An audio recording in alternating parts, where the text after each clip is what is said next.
Bienvenue au ministère de l'économie pour une conférence de presse sur le paiement sans contact. Ici, on est évidemment venu parler de paiement, de sécurité et de mobile. Je crois que c'est une modalité de paiement qui est encore mal connue. On est très habitué à la carte bancaire avec code en France. Ça existe depuis des décennies.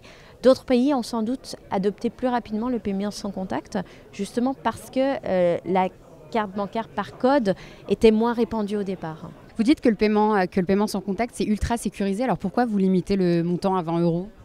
Simplement, il faut un progrès. Donc on va commencer à 20 €, mais dans certains autres pays, ça a déjà été déplafonné. On ne peut capter que le numéro de la carte et la date d'expiration.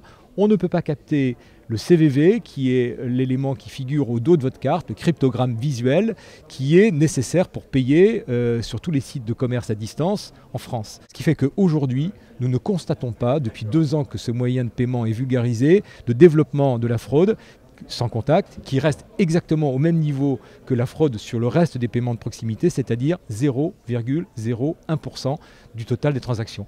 Quand on peut proposer un partenariat solide entre les banquiers, des opérateurs, la collectivité qui elle-même démontre par ses choix politiques de gestion, par exemple du stationnement, des services publics payants, qu'elle utilise ces moyens, eh bien les gens suivent, les commerçants ont confiance. On l'a dit, on consulte son smartphone à peu près toutes les 5 minutes par jour. Vous n'avez pas peur que la carte bancaire disparaisse ?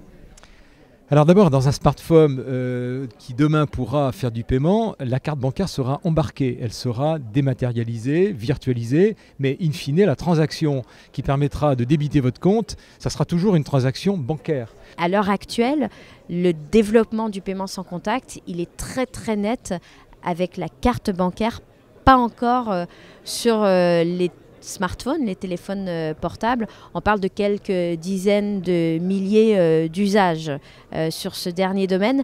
Mais oui, les perspectives d'avenir, elles se déplaceront de plus en plus vers le paiement par smartphone qui intègre en fait une technologie NFC que l'on retrouve justement dans les puces des cartes bancaires de manière à sécuriser complètement les circuits de paiement.